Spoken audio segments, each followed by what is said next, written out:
Why do we want you to go back to Assembly Hall so bad? I know that might not be on your wish list or front burner here, but why do we, the fans, want closure with this, Coach?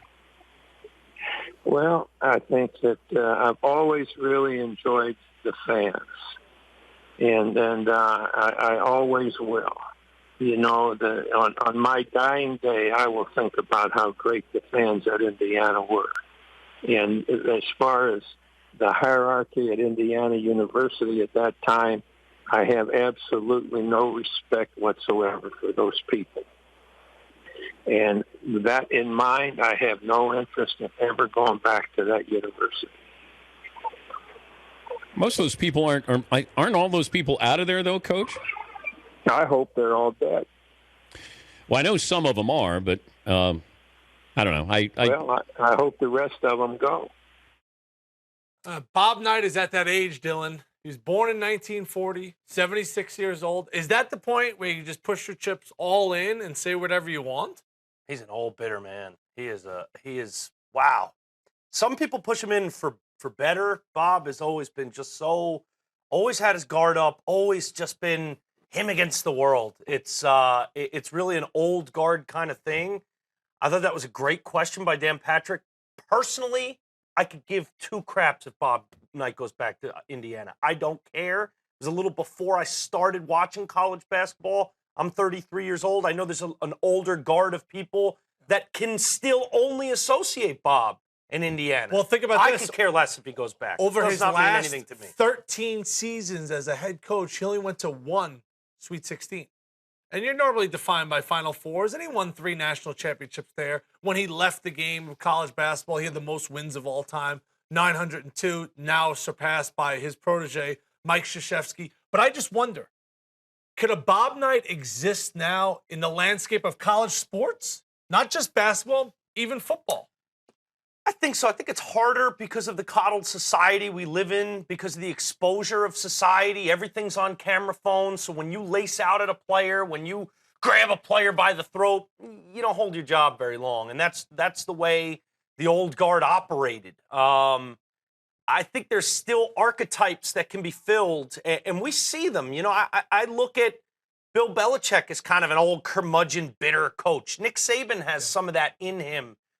But you got to be really great, and you still got to mind your P's and Q's to not be physically a bully on people. You can still verbally assert dominance, and you can still have that kind of, you know, I'm never happy attitude that Saban and Belichick and certainly Bob Knight had.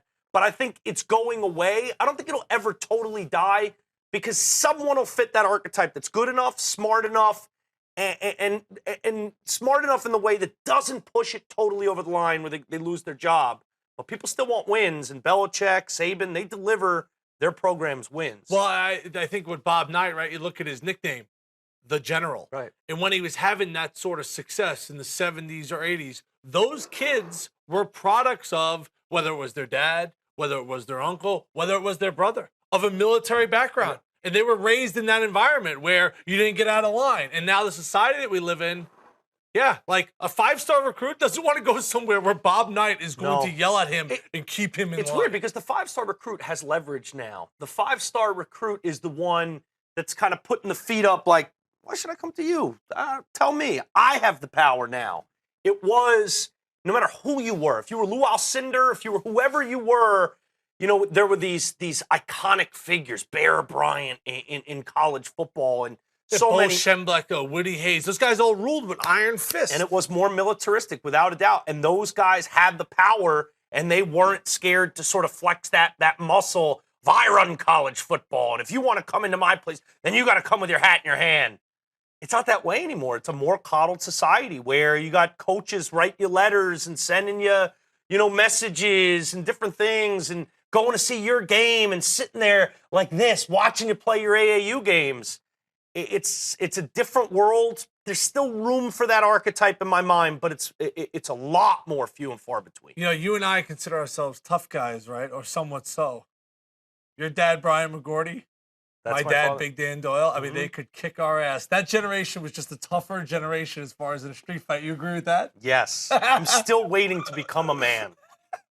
I'm still scared when my dad yells my name. It's I'm embarrassing. scared of both of their dads. Different generations for sure, but interesting talk.